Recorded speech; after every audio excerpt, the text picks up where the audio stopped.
బాల్యం ప్రతి ఒక్కరి జీవితంలో ఓ అందమైన వరం, ఓ మధురమైన జ్ఞాపకం.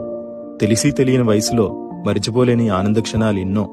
ఇప్పుడంటే కలర్ టీవీలు, స్మార్ట్ టీవీలు వచ్చాయి గాని అసలు కలర్ టీవీయే కనిపించిన రోజుల్లో బ్లాక్ అండ్ వైట్ లో సాయంత్రం 4:30కు దూరదర్శన్లో ఋతురాగాలు చూసిన జ్ఞాపకం. శుక్రవారం వచ్చే చిత్రలహరి కోసం వారమంతా ఎదురు చూసిన జ్ఞాపకం. హీరో ఎవరో తెలియని రోజుల్లోనే ఆదివారం వచ్చే తెలుగు సినిమా చూసి సంబరపడిన బాల్యం. తెల్లటి చొక్కా, బొక్కలతో నిండిన నీలం నిక్కరు, కాళ్లకు చెప్పులు లేని రోజులు, బడిగంట ఎప్పుడు కొడతారా అని ఎదురు చూసిన క్షణాలు, అర్థం కాని ఉర్దూ వార్తలు, అర్థమే తెలియని మూగ వార్తలు, ఇవే అప్పటి ఎంటర్టైన్మెంట్లు.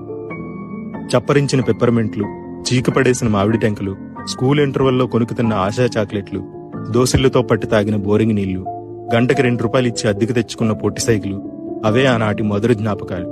ప్రతి ఒక్కరి జీవితంలో ఎప్పటికీ మర్చిపోలేని మధురమైన క్షణాలు. ఇప్పుడు టెన్షన్లో పడి మధ్యాహ్నం ఏం తిన్నామో కూడా గుర్తుండని దౌర్భాగ్య రోజుల్లో మనం ఉన్నాం. ఏడాది క్రితం పలానా పండుగ రోజున ఏం తిన్నామో గుర్తుంచుకునే వాళ్ళం అప్పటి తరం. గతం ఆస్తి, జ్ఞాపకాలే ఆస్తి అనుకునే ప్రతి